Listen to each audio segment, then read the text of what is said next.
2008 Kia Rondo with the 2.7 V6. Today we're doing an oil change.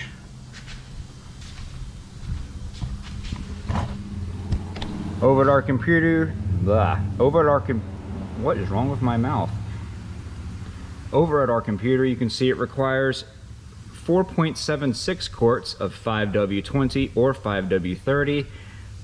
For here in North Carolina, or anywhere where you have all four seasons, I'm going to recommend just using the 5W20 full synthetic. It doesn't say full synthetic there, but this is a full synthetic vehicle. And for this oil change, we're going to be using the CarQuest Romeo 85334 oil filter. Underneath the vehicle, you can see our drain plug right here. It is a 17 millimeter. And our oil filter is located right here in a pretty poopy-dook location, but what you gonna do?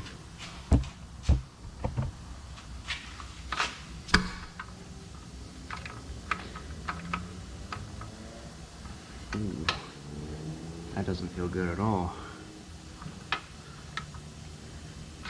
Alright, that might be cross-threaded. We might have a bigger problem than just an oil change. This does not feel good at all. Ooh.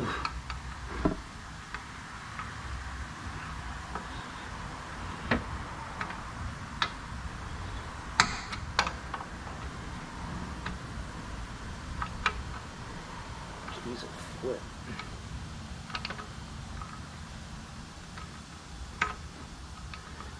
Okay. Belt to come loose. We're going to check out these threads as soon as I pull this plug.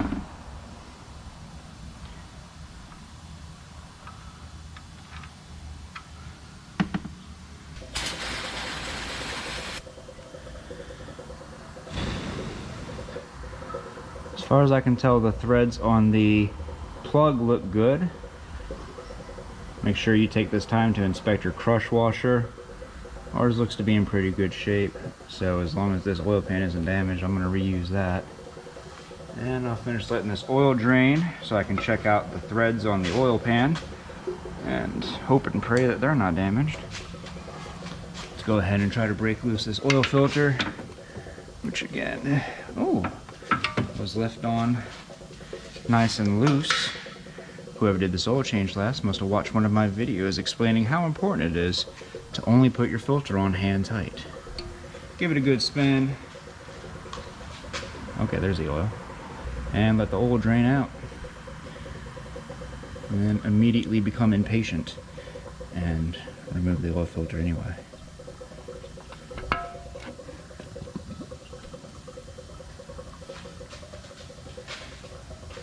With the oil filter removed, go ahead and check for your O-ring right along the inside of your oil filter. Make sure that it is still there and that there is no debris blocking the oil filter housing where you're going to be installing your new oil filter. Grab your new oil filter with some of that used motor oil on your hand. Go ahead and lubricate up the new O-ring and install.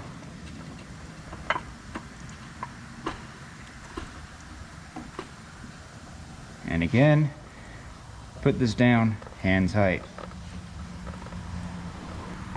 The threads inside of the oil pan look to be okay. Maybe they just got some of their blue paint on the threads and it just kind of acted like a thread sealer maybe. We'll see how it feels when I reinstall it. With the oil finished draining, go ahead and put, nope, that is tight. I don't feel like it should be like that. I don't like it. I know the threads are okay, so I'm just gonna go ahead and grab a 17 millimeter and see if I can bring it down. Maybe just a tool I was using, because this doesn't feel too bad.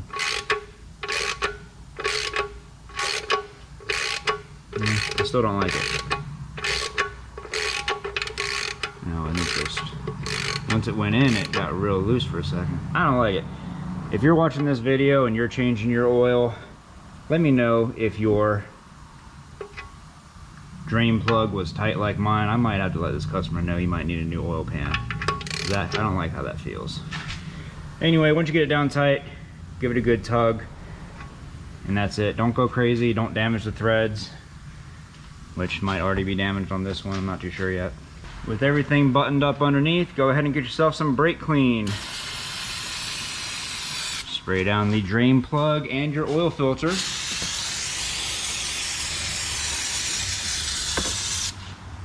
Make sure you leave your work area nice and clean.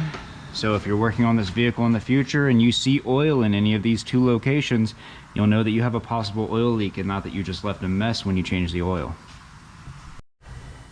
And up top side, oil cap is right here.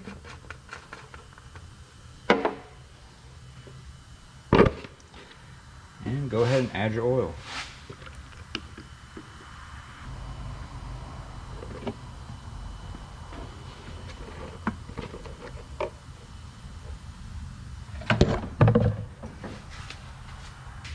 And put your oil cap back down tight.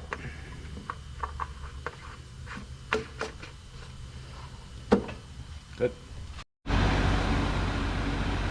Alright, in this vehicle, the 2008 Kia Rondo, this model does not have an oil life to reset. Yours might, but I can't show you something I don't have. Anyway, if this video helped you out, leave a like. Don't forget to subscribe. We'll see you next time.